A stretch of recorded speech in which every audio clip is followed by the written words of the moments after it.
Buckle up, kids. Today is going to be a rough one. Today we are reading 1-star reviews of all of my favorite books. Now, this is going to be painful. How do I know? Because we've done this once before. Hated it from start to finish. A piece of total crap. Not just crap, total crap. Every time I look at this book, my rating drops by 1 star. Dang. And it was really hard, I'm not going to lie. Some of y'all are unhinged and just haters just to hate. And we are doing it again today. Why? Because I'm probably a masochist. We're just at that point in our please like and subscribe. Now we are starting off strong with my all-time favorite book series. This is a series that I found this year. You already know what I'm going to say. If you've been here even for a second, you already know what I'm going to say. Pierce Brown. The Red Rising series. I know for a fact that if you don't like the Red Rising series, you're just a hater. You don't have good taste. Some people like dog poo, and that's fine. That's fine. But it still doesn't take away from the fact that you like dog poo. What is Red Rising, you might be asking? First of all, if you haven't read it already, you need to read it. Red Rising is the most amazing thing that has ever come out of this generation. Red Rising is a space opera, epic space opera about Darrow. He is a low living red. The society is broken down in colors, and he had to claw his way up to the top. And now he's at the top. This is a 7-book series. Only 6 of the books are out right now. I'm currently on the 5th one. I just finished the 4th one. I'm about to start the 5th one when I can emotionally withstand it, because every single book will rip your heart out like this and throw it away. But it is the best thing I've ever read. So naturally, I don't think it's possible to have a 1-star review. I don't think it's possible. We're going to find out. And we're going to try to stomach it together. I am scared. But I like the strategy that we had in our last video. If you haven't watched it already, I will put it down below in the description box. And it was a fun time. And when I say fun, it was absolutely horrible. But I'm thinking if we do like my most important books first, it can't be bad after that, right? Right? And the reason why I'm putting the entire series is because the series is that good. Every single book is a banger. The first book, I gave it a 5-star, but I think now looking back, now that I've read 4 books, it was probably like a 4.5 just because you had to get into the world. Second book, 5-star. Third book, 5-star. 6-star, really. And then the 4th book, that's not 4. The 4th book, I gave a 4.5 star because it was more political, because they had to build this new world because it was 10 years into the future. So we're going to see what y'all got to say. I'm going to look up every book if it's hard to find a 1-star review of this series because it's that good. We're just gonna go through all 4 of the books that I've read so far. And I'm not gonna take these personally. I'm an adult. I am on my period. Sorry if that's TMI, but it makes me more emotional. So am I gonna take this personally? We gonna see. I'm sweating, I'm scared, but it's fine. No, y'all got sense. Y'all not about to play me like this. Can't even find a 1-star. Oh, I found one. Riley said, deleting this from my brain. I'm just gonna move on. Someone replied with a GIF. Okay, Trudy said, oh my aching, bloody, gory. Okay. No, please, I insist. Allow me to put myself out of my own misery. Then the GIF is of someone blowing their heads off. I don't understand. Repetitive info dumps, shallow world building. I almost said she was dumb. Whoa. We're gonna be nice. This person's obviously kill him with kindness, but kill him. This person is obviously not used to good writing, and we're just gonna leave it at that. Sometimes people aren't ready for the genius. And we're gonna leave it at that, Trudy. Good luck with you. In the end, no. There are some aspects that chafed to me raw and some logic fails that left me scratching my head. Here are a couple of my specific beefs. Number 1, I absolutely loathe the casual sexism and homophobia that run through this book. When? Even the female characters express derision by suggesting that things are done like a girl. No, just no. Babe. Where? Can someone point me to where? Because that is not at all a point in this book. In my opinion, I've read this months ago. I read this like in January or February, so maybe I'm forgetting, but I know I have like feelings after I read a book. And if something like that happened in the book, I know I would have remembered, because I hate those things in books too. Number 2, the pompous language. I read one of Darrow's speeches out loud to my husband and he laughed. That is the time. That is the world they live in. You have to understand, this is not current day America society. It's different. This is a fantasy novel. Book file. I'm sorry. Who was that? I'm sorry. I'm not screaming. Darrow is pretty much an idiot, in my opinion. He acts like he's 17. He's 17 in this book. Any 17-year-old... I'm getting angry. No, it's fine. Everything's fine. I would just say he's a 17-year-old kid, and we get to see his character development. He is not perfect. He is a kid from the slums trying to make it and save his family. God forbid he acts like a 17-year-old every once in a while, because he literally is 17 years old and had to grow up far older than he should have. In my opinion. Then they said the excessive grape. It was so unnecessary. That is the world that they were living in. Obviously, nobody likes that in a book, but he is writing that in the story to show you how dire the situation was, how gritty and awful of a situation they were put in. And Darrow, by the way, kept repeatedly trying to stop it. Like, in war and in situations like that, unfortunately, this happens, and he has to talk about it to show you just the depths of the depravity in this society. What don't you understand? Not everything is gumdrops and roses. This is real life. We're gonna move on. We're at book 1 and I'm already ready to fight. Okay, let's see. April said, it took me ages to get into this, and then some of it was very similar to the Hunger Games. I don't know. I found a lot of it absurd and not in a good way. Very conflicted. Around the year in 52 Books Challenge Notes, 22. The first book in a new series to your series. Okay, I think that people get confused. Like, just because it's a dystopian novel doesn't mean that it's like the Hunger Games. Actually, I would dare say it's nothing like the Hunger Games, except that it's a dystopian story about a kid trying to save the world. It's literally in space. It's literally very different. But go off, April. Go off. We need to calm down. We need to save some in the tank because we got a lot of books to go through. I'm just saying, this is absurd. This is a bit silly. How about that? I'm very conflicted about you, April. Aprilis Maximus. That's her name. Okay, that was me. We don't bully people. I'm sorry. That wasn't me talking. Someone said, I didn't connect or empathize with anything in Red Rising. A lot of events happened that should have had my heart beating faster and my energy level rising in order to read late into the night or very early into the morning. What actually happened is I kept finding excuses not to pick up the book, like watching shows I recorded on my DVR and hadn't watched it in weeks. I actually forgot how old the episodes were until a commercial played a heavy snowfall warning, which made, what are we talking about, Terrence? What are we talking about? Blah, blah, blah, blah, blah. I was even doing okay. I couldn't get into the story thanks to info dumps, awkward use of first-person point of view, uninteresting characters, and telling rather than showing. It's safe to say Red Rising clearly is not for me. Clearly. First of all, I want to say something about that. There is a lot of understanding the world. He does not explain anything for you in this series, which I appreciate as a reader who doesn't want to be spoon-fed information. With this book, you have to slow down and really pay attention. Like, build the foundation of, like, the bricks of knowledge in this story, because you have to remember characters. You have to remember the world system, hierarchy, the colors, what they mean, how low he is on the bar, what he has to go through, climb through to get to the top. You have to understand the fundamentals of this world to understand the power of this story. If you don't put in the work as a reader, I think some stories are so complex or so convoluted that you have to put in the work. I felt the exact same way about Legendborn, but if I didn't take the time to understand the magic system and Legendborn, I would have missed how absolutely incredible the Legendborn series is. The same with Red Rising. Yes, it's complex. Yes, a lot of things are going on, but you have to take the time if you want the magic of the series. I'm sorry. But that's what you have to do. When books are that complex and you really want to get into it, you really want to be transported into another world, you really want that crackhead level energy, you want to be so obsessed with something, you've got to put in the work. God forbid, you got to put in the work to understand what's going on.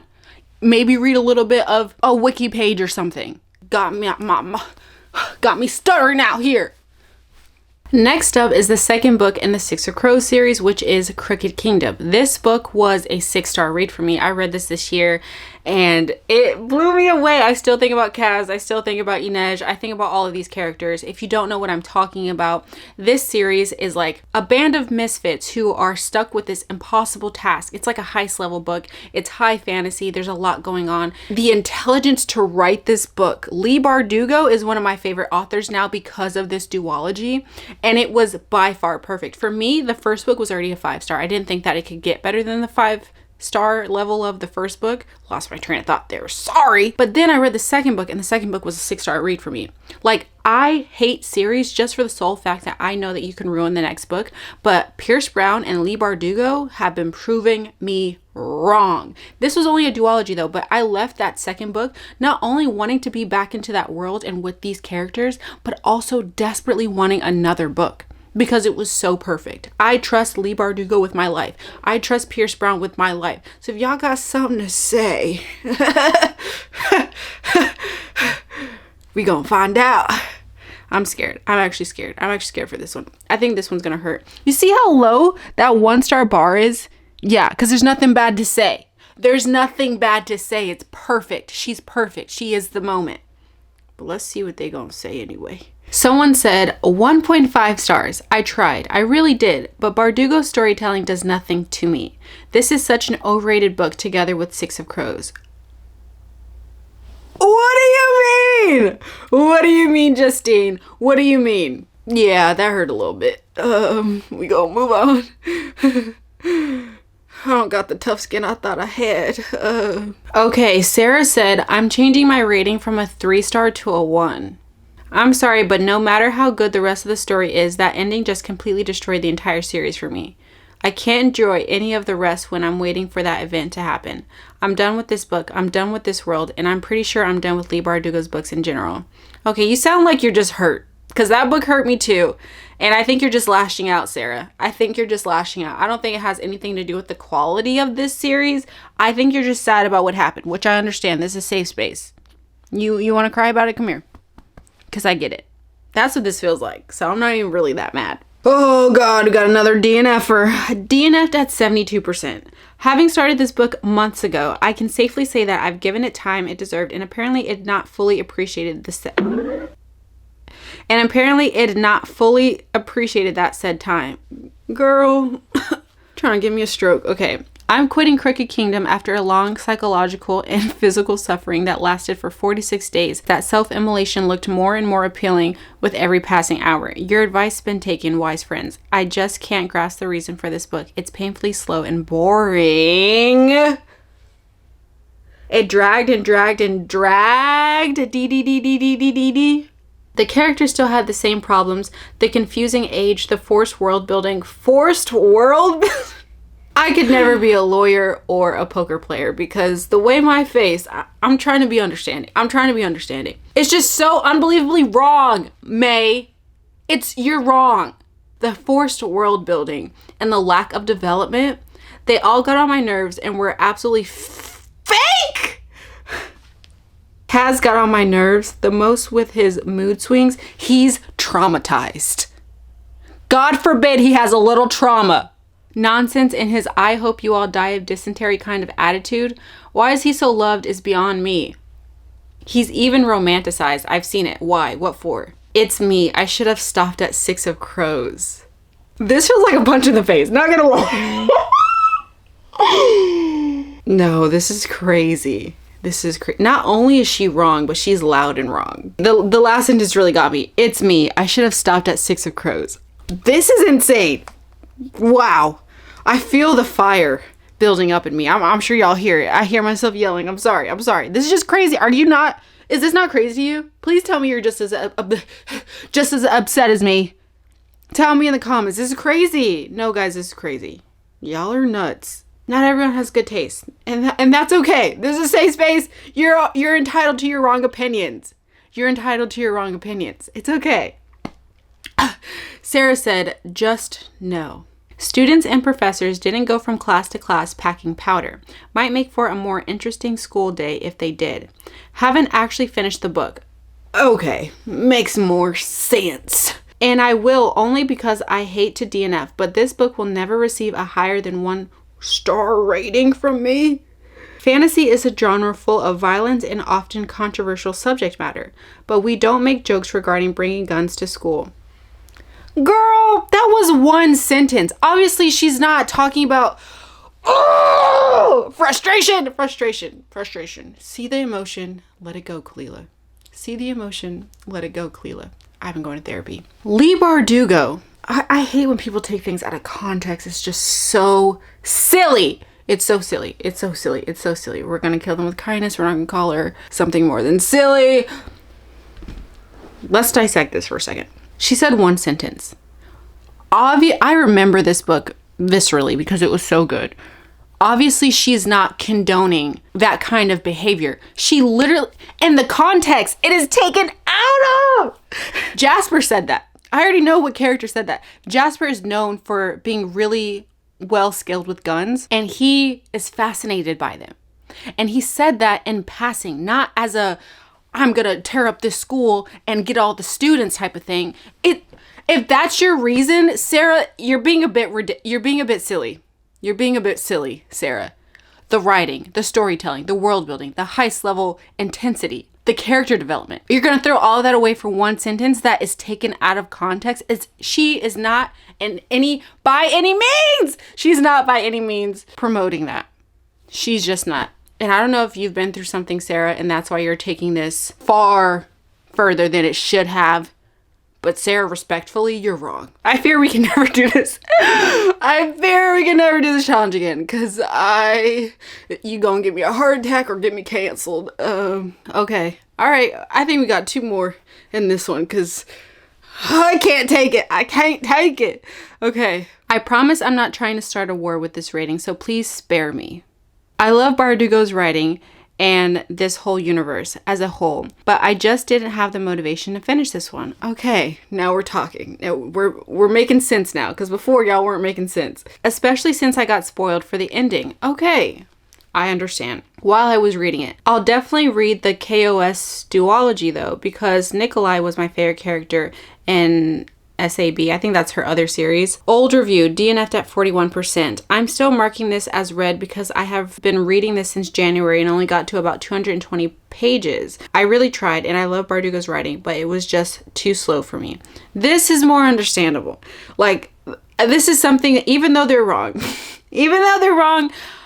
I can respectfully accept their wrong opinion. But before, y'all were doing too much. Okay, Gigi, fine. She just wasn't for you. It was just too slow for you. Okay. Fine. Okay, last one. Anna said, I hate this book. Period. I hate this book, period. With a burning passion, period. It's, period, so, period, awful, period. Okay. I didn't even finish it, period. I couldn't force myself to do it, period. And the saddest part is that it totally ruined Six of Crows for me, period. Wow, this hurts. I don't know. I fear I'm not strong enough for this challenge. It just doesn't make sense. You're wrong, Anna. You're wrong. Okay, no, it's fine. We respect other people's opinions. It is what it is. Okay, Anna, you didn't like it. I think I need a hug. I need to self-soothe. This is crazy. I don't understand. That series was so good. She has such a complex world. The world building is so much. The character development. There's so many POVs. There's so many characters. She needs the time to flush that out. Did you want her to rush? Anna, did you want her to rush? Everyone's entitled to their wrong opinions. It's fine. Everything's okay. I'm okay. I'm good. No, everything's fine. Now I fear we need to do a classic. We need to do a classic that everyone knows, that everyone either really, really loves or really, really hates. And to be fair, I know that I love this book series because it's more nostalgic for me than the fact that it's actually quality writing. So I think that this one's going to be more fun than actually painful, because the last ones were painful. I couldn't take it. No. So now we need a little bit of a jokey palate cleanser. So that is why we're looking for 1-star reviews of Twilight. I love Twilight. You know, I watch it every single fall. I watch it anytime it rains. I love that series. That series loves me. It literally raised me. I was in the height of the hype. I read it in I think I was in freshman year or 8th grade or something like that. I read it during that time. And I remember that's when Breaking Dawn Part 1 and 2 was coming out. Changed my life. I listened to Paramore. I wasn't like the other girls. I thought I was Bella. That was my life. That series was my life. That series is my life. It's always going to be my life. But I do understand objectively, the books aren't the best. The books aren't the best. I did try to reread them with you guys about a year or two ago. Where the hell have you been, Luca? And I only read through the first book, Twilight, and it wasn't good objectively, but it's so bad that it's good. And to me, though, it's really good, but I know objectively, especially with as much as we've read, I know that it's not the best. So hopefully this is more fun than what this has been, because I'm struggling. Oh God, I'm scared. I think I'm gonna be okay, but I'm not gonna be okay. I don't know. Let's see. All right, yeah, all right. And this one has been reviewed so many times. It's so unbelievably popular. 7 million ratings, over 7 million ratings. Okay, everything's fine. We know it's gonna be rough. I'm already going into it knowing it's gonna be rough. I know that objectively it's not the best book, so everything's fine. I'm literally trying to talk myself down off the ledge. Okay. Now with Twilight, by the way, if you have not read the series already or seen any of the movies, first of all, how did you do it? But if you don't know anything about it, it's basically about a 100-year-old vampire falling in love with a 17-year-old. Turning her into a vampire. It's a whole series, it's a whole thing. But she's also in this love triangle with a werewolf. So it's a vampire and a werewolf. It's that whole love story. And then we see that story play out as Bella, evolves and these two characters fall in love with her. So there's that. You guys are writing paragraphs, like literally essays on these books. I don't understand. I said this the last time, but if I really didn't enjoy a book, I'm not going to give it any more energy unless you're a book reviewer and this is literally your job and you want to analyze for other people so that they can go in and see if they want to read the book or not. I don't see why you're writing paragraphs upon paragraphs about a book that you don't like. I'm not going to give it any more time or effort if I didn't like the book. You know what I'm saying? Is it just me? Please let me know in the comments below if that's just me or if you actually really do sit down and see them, get all your emotions out about a book that you really didn't like. Let me know, because maybe it's just me. Wait, this one's really funny. Someone said vomits aggressively. Why would you say that? Why would you say that? That's crazy. That's such a crazy thing to say. No, that was funny. Okay, another one says, so I reread Twilight 10 years after I first read it and ... I guess you could say I didn't love it as much as I did back then. Aww. Honestly, I reread it and I didn't think it was as good either, but the movies are classics. The movies are so good. There are so many of these 1-star reviews that I have to skip because they're unbearably long. I don't know how y'all have the time. I love the memes though. Some of them add memes and I think that's pretty funny. Another person says, it's not as awful as its butt awful sequels, but it's still pretty awful. But I think it's exactly what Stephanie Meyer was trying to create. Tweeny soft core. I agree. A prepubescent girl's wet dream. Sexy without the sex, romantic without the romance. After all, any 14-year-old virgin swoons over the hot guy who manages to be dangerous while safe. Yeah, I agree. I think it was the perfect pocket of adolescence that she was targeting, and she hit the nail on the proverbial head pretty much amazingly. It really hit everyone. I think that's why it was so popular and everyone grasped onto it, because it was so unbelievably niche for such a very specific group of people, and it just hit everyone so hard. Evil while angelic, hot while humble, overbearing while sensitive, sexy while sexless, etc. In other words, a guy who doesn't exist in any form anywhere ever.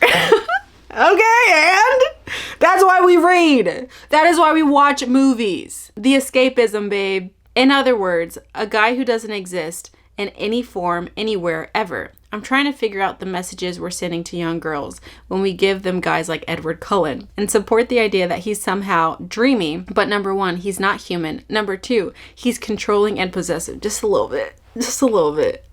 And 3, he's a member of the army of the living dead who doesn't want to have sex because of his morals.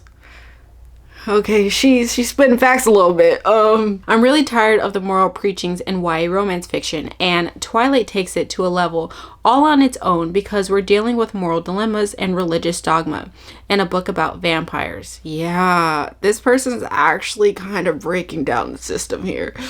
You're not wrong, Katrina. You're not wrong. Don't have sex before marriage, girls. Even if your dream guy turns out to be soulless, blood-sucking minion of hell. That doesn't mean you should let him get the milk for free, screaming. If he likes it, he'll put a ring on it, all that jazz. Let's brush aside the fact that I am a strong proponent of sex education and not shaming girls for their sexuality. Even if I were a strong believer in waiting until marriage, I think you can guess I'm not. I still wouldn't understand this book. She's dating a vampire. No, scratch that, because Bella's a spineless imbecile. I think we all can agree that Bella has no survival instincts whatsoever. I wouldn't say she's dumb, but I wouldn't say she's smart. And I don't think that in a normal circumstance, she would ever live past the age of 15 because she was constantly making crazy decisions. Edward Cullen is an effing vampire who won't have sex with his girlfriend. It just doesn't make sense until you realize it was written by a Mormon. Yes, Stephanie Meyer was an ex-Mormon. No, she still is a Mormon, actually. Then it makes so much sense in such a chilling way. Yeah, Katrina, you're 1000% right. But I think at the age that we all consumed Twilight, even if I'm projecting and this is just like not everyone's experience, I just know for the majority of people that I've spoken to, we were at an age where we didn't understand that those were the messages that they were kind of trying to tell us. It was just the love of this story, how impossible it was. I think that was the beauty in it a little bit, at least for me. Like, it was the beauty that this could never happen in real life. And the fantasy of a book, the fantasy of this story, her being so different from the other girls, him being so different from the other guys, and then not having one magical creature in love with you, but 2, that's what like really hooked all of us, I think, in that generation. So now as an adult, yes, it is 1000% problematic, but it's already something that's so embedded in like the things that I love in my core of my adolescence that I can look past that because I just have so much love for it. But objectively, Katrina is not wrong. Katrina's not wrong here. It was very problematic.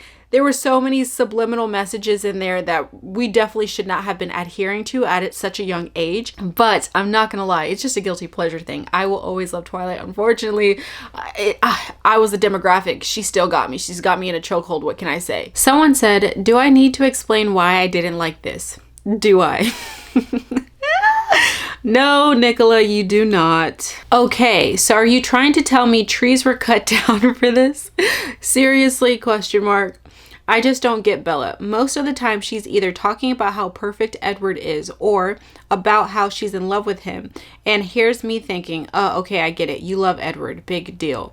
Yeah, I mean, looking back, Bella made her entire life and personality about this man who's not a man. So I get that. Still a 5-star read for me. It is hilarious reading these 1-star reviews and then seeing my own 5-star review. The only reason why I gave it a 5-star, though, by the way, is because of the nostalgia attached to this series. I don't think that the book alone is a 5-star. The book is definitely a 1 or 2-star read. It's not good, but I love these characters so much. I love this world. What can I do? This is one of those iffy things where nostalgia just makes you a really bad reviewer. Like, your opinion can't be trusted. And this is where I can have my wrong opinion. It's wrong objectively, but for me, it is right. It is so right. It is a guilty pleasure. What can I say? Someone else said, reread, DNF'd at 5%. I hate this book. Oh, I mean, yeah, you're absolutely right. The books are bad. Another person said, top 10 reasons to avoid Twilight. The pathetic nature of Meyer's men. Yeah. 9. Mormon morality is not conducive to interesting vampirism. Okay, I didn't even know she was Mormon until literally this year. My friend Kinsey had to tell me that she was Mormon. Insane. Number 8, teenage girl angst from a 30-something middle-class soccer mom. Whoa. Number 7, the total lack of meaningful conflict. Okay. Number 6, romance novel prose. Number 5, the unheroic, even laughable heroism of Bella Swan. Yeah, she was nowhere near a hero. She was a really trash character. Objectively, that's fine. Number 4, movie of the week dialogue. Number 3, Edward's inexplicable love for Bella. Number 2, the insufferability of Bella. Number 1, that the movie will be better than the book. I mean, yeah, there's nothing I can complain about here. You're not wrong. You're simply not wrong. Wow, this one is crazy. Someone said, I hate 3 years later. Hate this book. So let me understand. This book tries to teach girls toxic relationships are fine, right? They are not fine. And also, what is going on? Like, all of the characters are all white and straight. Where's the diversity? Also fair. There's nothing I can say. I literally cannot defend this book series. I can't explain it. I can't tell you why I love it. No one's wrong here. No one's wrong. I understand that it is not the best. And yet here I am. Oh my God. Okay. Hello everyone. This is my official resignation from reading books. I have been reading far too many horrible books, but this was my last straw. And now I will never read again. Goodbye. Okay, I like the drama. I like the drama in that one. Edward literally stalks Bella, all caps, multiple times, all caps. That was a part of his charm. That was a part of his charm. What can I say? I have a strong female character shelf here on Goodreads. This book is sorely tempting me to make a weak female character shelf too. Oh, yeah. I can't defend a single person in this series. Maybe Charlie. And the fact that she was so willing to make him expendable is crazy. I love Charlie. Charlie helped as much as possible. He loved his daughter so much, and she did not care. She was just so in love with this man. It's not healthy, okay? It's not healthy. This was my first example of love, okay? Please. Tiffany said, I had no expectations, yet I still managed to be disappointed. DNF really early. I was at page 30 or something, I don't know. But I feel like Edward and Bella are an instant love thing. Yuck. Yuck is crazy, but also necessary. Yeah, it is insta love. It's his whole thing. Yeah. We're gonna read one more because I can't argue with any of these people. I honestly don't know what I was expecting rereading this. It was so bad. Where's the poop emoji? Yeah, we're done. We're done. All right, we're going to change gears and go to The 7-Year Slip by Ashley Poston. I love this romance book. It is a romance book where she goes back 7 years into the past to her aunt's apartment in New York City, and that is where she falls in love with a chef, and she also meets him again in the future. This was one of the best romance books for me, not only because of the character development, but also because I loved how she talked about grief. I love how she discovered herself. I'm honestly so scared to see what kind of 1-star reviews we're going to see in this book, just because it was literally perfect to me. Like, I genuinely can't conceptualize people hating these books. I just can't. I can't. And I'm realizing very quickly that I am a crash out. What can I say? No one's perfect. And I fear I don't have much more else in me. So we're going to do this last book, and we're going to see if we can get through it. Oh God. Okay, we're starting off strong. I don't know what I missed here. The reviews are high, mostly 5 stars, but this was the most boring book I've ever read. Okay. I found it lifeless and lackluster. It didn't excite me at all, and the only reason I finished it is because I'm not a quitter. Respect that. Granted, the last few chapters were great, but I felt rushed. Everything just fell into place nicely, and it was a bit of an eye roll after so much turbulence the entire time. Suddenly, life just worked itself out. It's only 300 or so pages and took me almost a week to read because I just didn't want to get through it. I can barely even bring myself to write any more of this review because I just want to be done with it and get into something more exciting. Wow, I feel like every time people are saying that these books are boring, the authors have to explain to you the situation. People can't just fix themselves, especially when they're dealing with grief like that. That's not how life works, and that's what makes these characters so realistic, so relatable. Oh God, whatever. Someone else said, girl was in a love triangle with same man and it was boring as all hell. Okay. She absolutely was in a love triangle with the same man. It's fine. Someone else said, so stupid. It's so highly rated that I'm wondering whether I read the same book as everyone else. I'm wondering that too. Because how? Literally how? Whatever. Wait, this was actually pretty funny. One day I'm going to find a 5-star romance book, but it is not today. That's crazy to say. It literally is a 5-star, whatever. Okay, another person said DNF'd at 30%. Okay. I despise insta-love. 5 minutes after meeting each other, he's already calling her by a nickname. God forbid a man has a nickname! And 10 pages were wasted describing the meal he's cooking. He's a chef. He's a chef who's passionate about his work. It is a book. It's not a movie, babe. This just isn't for me. Clearly. Sam said, hate this stupid lemon book. That was just hateful for no reason. Calling her by her nickname, crazy. Some of y'all be showing your true colors too. Mary said, not into reading woke books. Wished it had been labeled. Mary, I think you got deeper problems than this romance book, but okay. Okay. Brielle said, if only it were as simple to fall in love over lemon cake and mediocre conversation. That one hurt. That one actually hurt because they did not have mediocre conversation. What are you talking about? Ashley posted, might as well confess that she never ever met another human being because what the heck. Besides being cheesy to the max, was this just a terrible book? Our main character complained and was insecure about being boring, but frankly, I hate to break it to her, she is.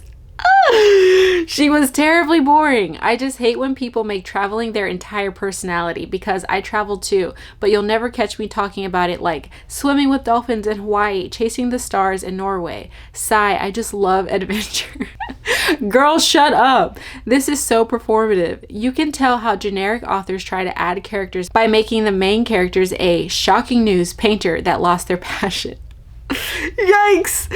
Never heard that one before. It tried its best to tell us how deep Clementine is, but showed us nothing. The entire book was performative, trying to squeeze in a whimsical love story that had no core and no soul. I tried really, really hard to love this, but at the 80% mark, I realized this was a lost cause. Such a shame since I was in the mood for a good romance and round characters. My bad. Oh, man! That one hurt. Actually, that one hurt. I can't remember this book too much. I remember loving it though, and I think I rated it a 5-star. But I fear it's like leaving me in a weird feeling where I know like maybe there's some validity into that one, which makes it worse. So, I don't know. You got that one. You got that one. Then another person said, I didn't like this book. The romance aspect took away from the actually cool plot line of the time slip. Both characters felt insecure and I had trouble humanizing them. The book tries to fill too many cliches and the characters are described in too many details for the reader to figure anything out on their own. The authors leave nothing to the imagination and the language feels patronizing. Lots of people love this book for the romance, but it felt way too cheesy for me to enjoy. Ooh, I can't remember if she spelled everything out for us because I usually hate that in a book too, but I listened to the audiobook for this one and I remember really, really liking it. So I don't know if this person has any truth to it. Lily said, girls, I actually can't put into words how much I despise this book. Oh gosh, okay. The premise is giving 10 out of 10. Give me 15 of them right now. However, the execution was not it. Exclamation point, exclamation point, exclamation point. I do not need to be reminded of things 17,000 times Ashley Poston. I'm sorry, I was hate reading this from chapter 3 and I could not be more happy that I finished this godforsaken book. Oh my gosh! Oh, this is tough. This is tough. Okay. Another person said, honestly cringed through the whole thing because I felt it was poorly written. They fall in love in one night in the most random situation. And the fantasy bits were not mathing for me at all. If she talked about his eyes one more time, I swear I would bug out. Rush through it just to read something else. I am reading the rest of the reviews and so confused how everyone thought this was a good read. Oh, dang. That's crazy. Okay. Sarah said DNF'd at 20%. The writing was just not my jam. Storyline was not interesting, and the author spent way too much time describing things in the worst way possible, especially the outfits. OMG, I will never get over the main character wearing a free egg-rething cafe t-shirt from her parents' favorite diner, light wash jeans, and red flats she had from college, duct tape on the soles because she couldn't bear to part with them, to a fancy Michelin star restaurant. Please be for real. I remember her having really quirky t-shirts. I remember that. And yeah. Okay. All right. Shut up, Sarah. You got a point. Oh, these are brutal. Goodness, we're gonna read one more. I can't take it. Okay, Monica said, I almost DNF'd this one. It felt so disjointing and confusing. There was so much time spent on some characters who really didn't play a major role in the story, and others where it seemed like they should have been featured more. Why did Vera only get like one chapter with no depth of her side of the experience? Yeah, I remember, I'm not gonna give any spoilers, but I remember thinking like, wow, I wish some characters had more time with us just so that we can get the full picture of everything that was going on. So yeah, okay, all right, there's a little bit of validity here. And why didn't the final encounter get more than 2 sentences? And for the love of God, we know he has gray eyes, auburn hair, and a crescent-shaped birthmark. You don't need to write in every single chapter. Oh God, okay. I do remember her saying that very often. The auburn hair and the gray eyes. I remember her like kind of beating that dead horse. Okay, all right. It just, sometimes when I finish a book, I just get a 5-star feeling, okay? And this gave me the 5-star feeling. And I think it was really because I loved how she wrote the grief. I love how, yes, the main character was a little bit insufferable, but I liked her character development. It's okay if you're not perfect in the beginning for me. I like when people can see their flaws and be willing to change. She wasn't perfect. She was willing to change. She even admitted when she was wrong towards the end, like not initially, because she needed that time to grow. But y'all are brutal. Y'all are brutal. Now I remember why we don't do this, because this was very, very tough. Let me know if there were any of these reviews that you agreed with, if you also felt like this was very painful, because this was painful. This was painful. This was turning me into a hater, because there were some points where I was getting heated because I just could not understand why y'all thought the way that you thought. But in all, this is all jokes. Obviously, you're entitled to your opinions. If you don't like these books, you don't like these books. And that's just something I'm gonna have to live with! I need to lie down. So thank you for watching. Please continue to like and subscribe. And I'll see y'all in the next video if I ever recover from this.